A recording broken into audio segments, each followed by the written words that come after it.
Hello, folks. My name is Emerald Kid, and I'm here to take you back to the past.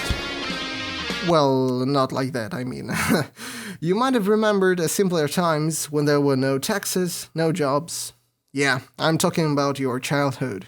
And I know for a fact that a lot of you grew up during 2000s, and what an era it was. But I'm here not to talk about Tamagotchi and CD players and stuff like that.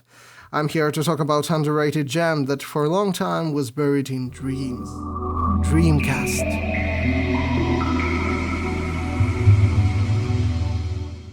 What a console it was! Such a strange and bizarre alien thing. The weird emotions that it evokes can be only described as ethereal and, well, dreamy. It all feels surreal, from the startup sound to interface. The controller and the console itself look so asynchronic. Lack of edges on the corpus of the console, but at the same time, this futuristic-looking screen cartridge. It's a liminal experience, a weird system that was way ahead of its time. It incorporated internet and gaming before any major giants like Nintendo and Sony even thought about it, well, as commercial product. And boy, what a type of games are here! As the title might have suggests, I do believe you came here because of it. We are talking about Jet Set Radio, or Jet Grind Radio if you're from that part of the world. A magnificent tribute to what we know as Y2K culture. Look at this style. The game explodes with colors, and this strange graphic choice? What is this? Oh yeah, cell shading. This artistic choice makes this game look fresh after 20 years from its release date. The magic of design. But at the same time, this game is bound to its time. The radical and extreme counterculture is oozing from the game. And you thought that stuff was left behind in the 90s. Jet Set Radio is a game about teen gang called Rudies who are skating or, well, if you prefer rolling, through the streets of Tokyo and tagging everything. This game has a plot, but my god, it is an afterthought. How could there be a strict plot in a game about freedom and self-expression? The game has several antagonists, and they are all representing the system that we fight with our artistic nature. Well, and paint. A lot of paint.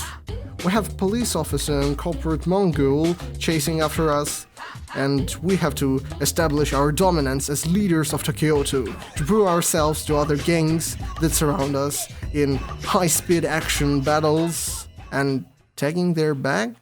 Well, again, I think that was an afterthought. Fun fact. The more graffiti you spray throughout the game, the more violent and aggressive establishment becomes towards you. First of all units, police dogs will be released as reinforcement. Please use caution. You have police officer chasing you with a gun at the start. Then he sends several units after you. Few spray cans later, and there are choppers, Yakuza assassins, military units that blast you with full fucking firepower while you are searching for cans in panic. Yeah, that's another aspect of the gameplay. Before you can draw your masterpiece, you need to stack on some paint first. It is spread throughout the level, so do your radical tricks, grab the collectibles and cans, avoid tactical nuclear missile strikes, and do all that within a time limit. Oh, you better not get run over by cars as well. You know, they see you, but they don't feel like pulling brakes. Oh well, at least you can hold onto them and get a free ride. So as you can see, the gameplay is pretty energetic, and after beating the whole game it is still invigorating to play some levels again. They are vast, dynamic, they have hidden spots with collectibles, and they always consist of several locations that always smoothly intertwine between each other. Well, almost always. Bruh. Oh, hell no, man. What the fuck, man? Get your ass up. And if you're what's called a pro gamer, then you will enjoy doing as much tricks as possible and painting all additional graffiti. Of course, you thought you would only have collectibles hidden in the level.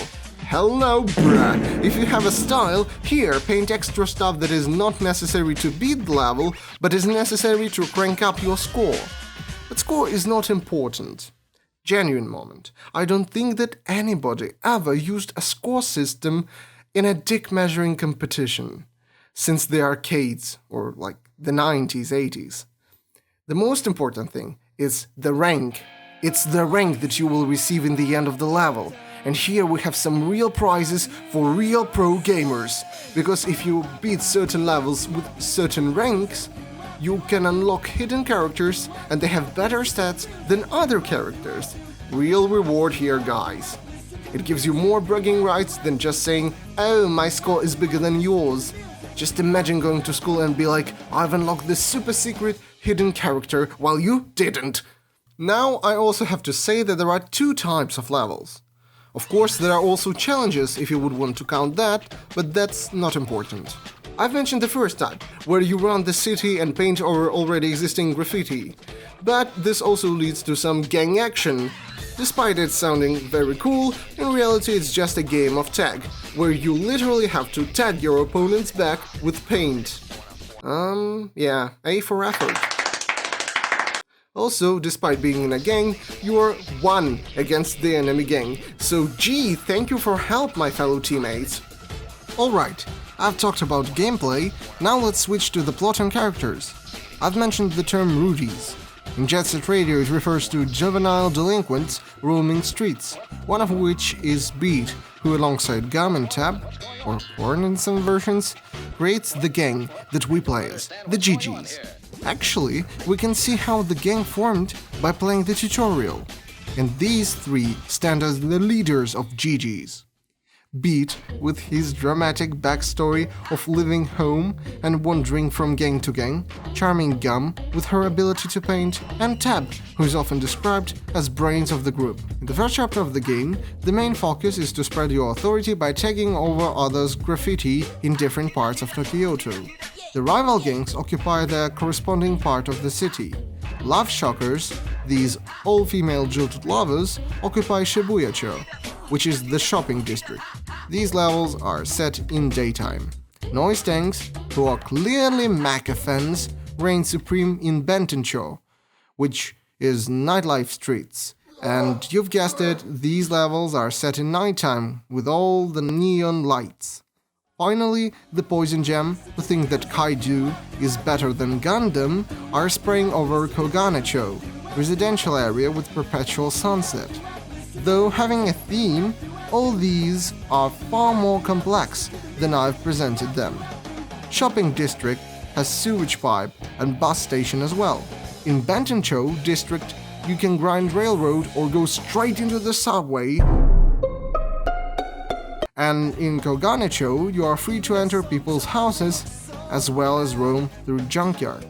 While the first chapter focuses on expanding home turf and gaining new gang members, by challenging them, of course.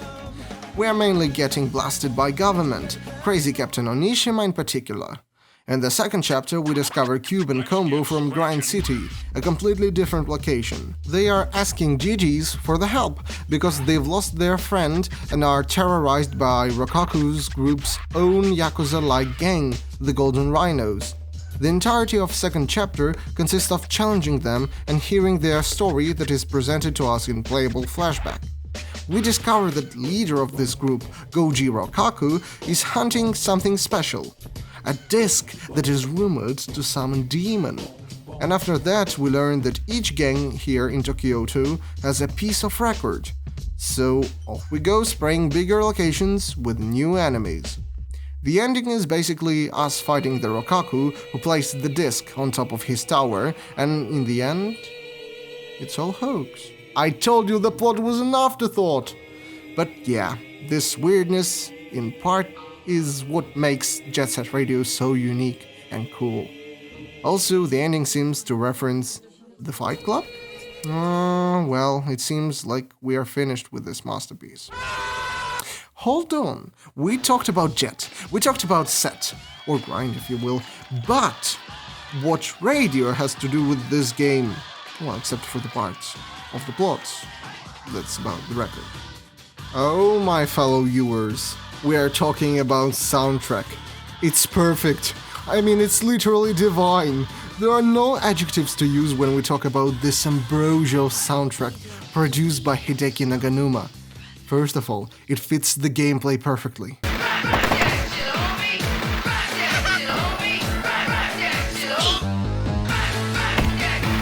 Each district has their own set of songs, and they are as iconic as the art style of the game is. And look how they interchange. Don't understand what's going on here. What? Break. Okay. Give me a break. Okay. Give me a break. As if it's a real radio. I'm literally drooling. A song about Super Mario Bros. In my Sega game? More likely than you think.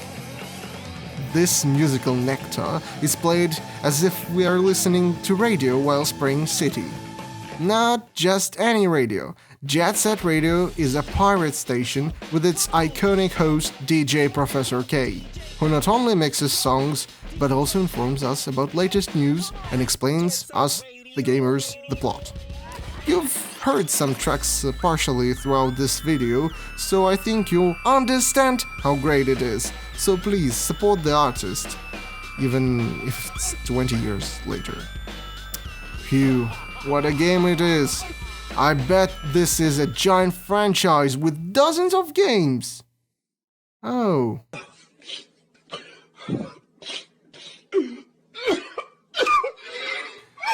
But worry not, we're living in right timeline, as today we have games that continue the legacy of Jet Set Radio. Games like Hi-Fi Rush or Splatoon may not be directly inspired, but coincidences are not coincidental, they nail the spirit with an A+. And finally, this summer, Bomb Rush Cyberpunk is to be released, which not only was directly inspired by Jet Set Radio, but features some original developers and the myth, the legend, Hideki Naganuma. Yes, I'm seriously, the composer.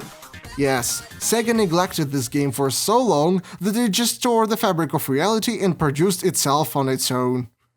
And that's all for now.